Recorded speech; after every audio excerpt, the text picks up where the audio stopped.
All right, let's jump right into this explainer and meet the man who, as of April 2026, just took control of the most important economic thermostat in the whole world. We are looking at the brand new era of the Federal Reserve. Now, I know the Fed can feel, a bit distant or heavily bureaucratic, but the reality is this institution literally holds the keys to your financial future. So today we're decoding who the new boss is, what his toolkit looks like, and exactly how he plans to use it. It's the exact question we're all asking when we're endlessly scrolling Zillow or trying to buy a house, right? You might think it's just your local bank pulling the strings, but to really understand what's hitting your wallet, you've got to understand the new leader of the Federal Reserve, because the decisions made in one single boardroom in Washington cascade down to literally every bank branch in the country. Section 1. Meet Chairman Kevin Warsh, the new captain of the economic ship. What's genuinely fascinating about Warsh is how he combines deep Wall Street finance experience with absolute trial-by-fire crisis management in government. I mean, after getting his degrees from Stanford and Harvard, he was out there doing mergers and acquisitions at Morgan Stanley. Then, he heads to the Bush White House to help navigate the Sarbanes-Oxley accounting reforms. But here's the real crucible, 2006. He becomes the youngest Fed governor ever, and that put him right in the room during the absolutely terrifying meltdowns of Bear Stearns and Lehman Brothers in 2008. So he's actually seen the system completely break down, and he helped patch the whole thing back together. But his real superpower? It actually isn't just crunching numbers. It's his ability to unite a room full of conflicting economists. People like former Treasury Secretary Hank Paulson and other experts have pointed out that, yes, Warsh understands markets, absolutely. But more importantly, he knows how to get incredibly smart, stubborn people to actually agree on a direction. And in today's deeply divided economic climate, that kind of consensus building is just invaluable. So, despite all the political drama that naturally surrounds a high-profile nomination like this, Warsh is stepping into the role wearing his own armor. During his April 2026 confirmation hearings, he vowed to be strictly independent. He straight up rejected political pressure to just artificially cut rates to make things look good. And honestly, with over $100 million in disclosed personal assets, the guy doesn't exactly need this job for the paycheck.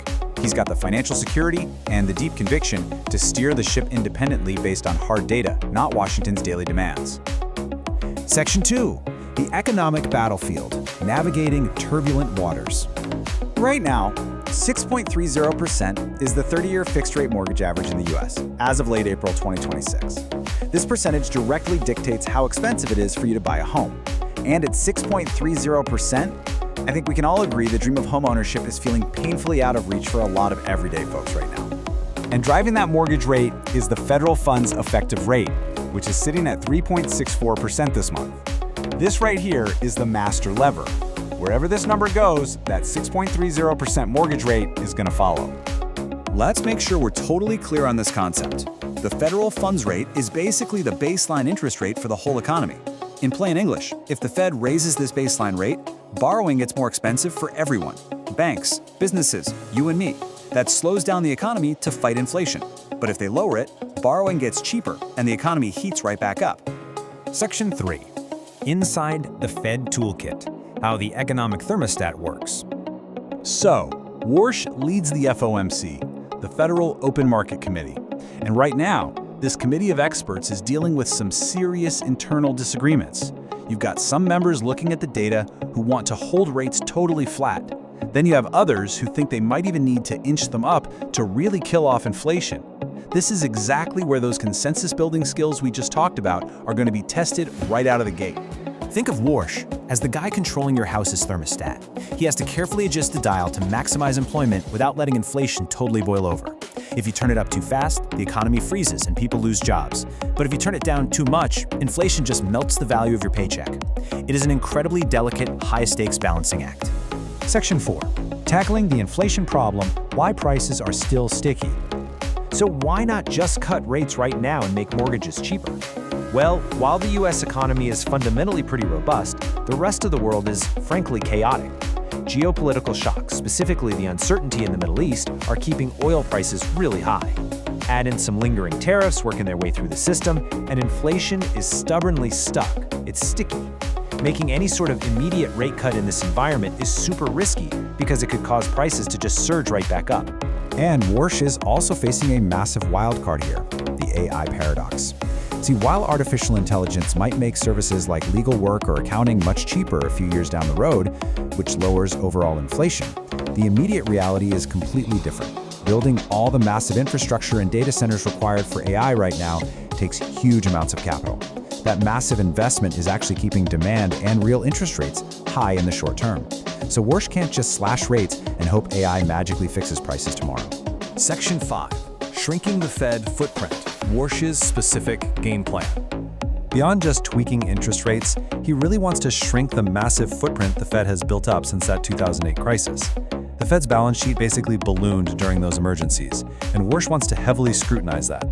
He's also planning to take a really hard look at bank regulations and capital regimes to ensure private markets can function smoothly. And crucially, he wants to restore that independent consensus and make sure the Fed speaks with one clear voice. No more confusing the markets.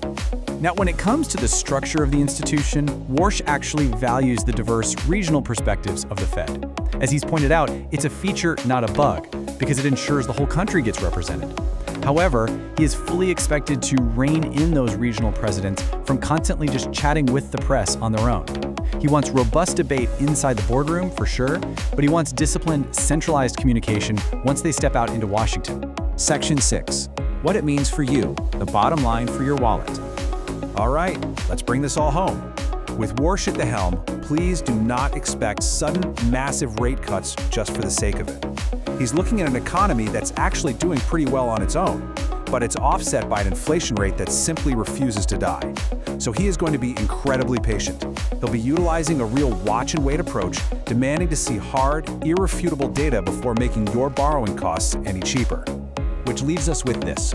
As Kevin Warsh takes control of the economic thermostat, will his strategy finally cool down your grocery bill, or is it going to freeze your ability to buy a home?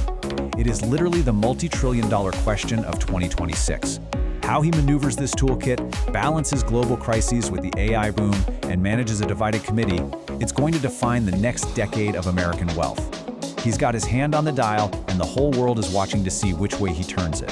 Thanks for joining me for this explainer, and definitely keep an eye on the